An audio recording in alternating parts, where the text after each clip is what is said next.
Good evening, everyone. I am the storyteller. But first, tell me, where are you watching from tonight? Go ahead, hit that like button, subscribe to the channel. Now, lie back, relax. The promotion happened the same week they found the house. Now, Ailton was a man of logic, a concrete and steel kind of guy. He didn't really believe in destiny. But this renovated Victorian place?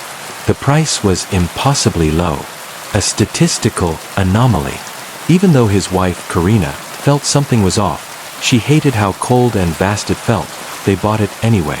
The weirdness started with impossible geometry. One Tuesday, Ailton turned right to go to the kitchen, like he always did, and walked smack into a solid wall. The kitchen had moved to the left. He chalked it up to stress. But at dinner, the meat tasted like damp earth and copper. And then his daughter, Amanda, stared right through him and said, "The man in the plaster says the house hurts." Reality started unraveling fast. Every night, there were these muffled hammer blows coming from inside the walls. One morning, Karina swore their son, Enrique, had disappeared down a hallway that just kept stretching out forever. Ailton rushed to the boys' room. When Enrique turned around, he had no face, just a smooth, blank surface of skin. Ailton screamed, blinked hard, and suddenly the boy was back to normal, crying. But when Ailton held him, the kid felt rigid, hard, like plaster. Then, the house actually began to pulse. The windows looked out onto gray, lifeless deserts. Karina stopped cooking entirely.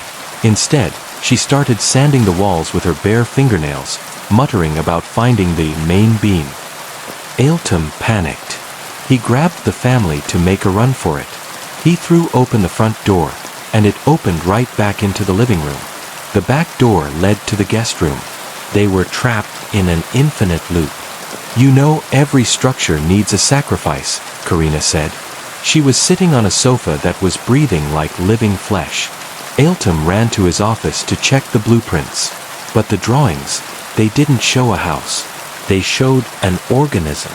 Gastric chambers, veins, and right in the center, a drawing of Ailton's own screaming face. "The foundation is rotten," a voice rasped. There stood his family in the doorway. But they weren't human anymore. They were monsters made of wet cement. Iron rebar stuck out where their fingers should have been. Black oil leaked from their eyes. "We need a central pillar," they chanted. Driven by pure terror, Ailton grabbed a heavy metal compass and attacked. He smashed these concrete imposters. He heard bones crack like dry wood. The walls bled thick sludge as he tore the house apart from the inside. Finally, the spell broke. The door swung open to the morning sun. Cut to the interrogation room. The detective sighed and hit play on the body cam footage. There were no monsters, no bleeding walls, just a home destroyed by a sledgehammer, and the broken, very human bodies of his family. Ailton screamed that the structure was wrong, that the angles were off, but they locked him away. 3 years later, Ailton is in a maximum security asylum.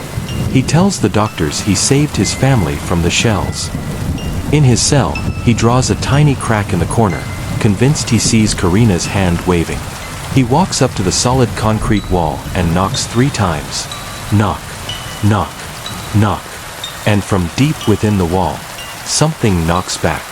Ailton smiles. He knows the truth. Concrete speaks. He never left the house. This asylum. It's just another room in the house of the dead angle. And the digestion was just beginning.